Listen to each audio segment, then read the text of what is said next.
Everyone we dealt with there was very, very nice, very professional. They knew their job.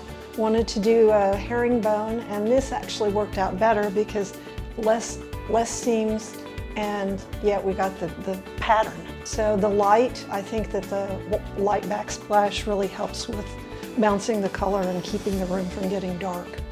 The backsplash, we weren't really sure because it's a very large tile, but we really, really like it. He did the math, he laid it out, he went out and he cut it and he brought it back in.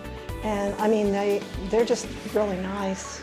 But the under-counter sinks, we like them. They're a very, very dark black. The only thing they had to do was to cut out the sink, and it fit beautifully. They were professional, they did a good job.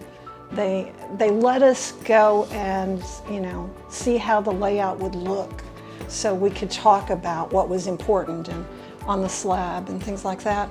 Those things are really important when you're trying to get it to be just a certain way. They were great and did it in a day.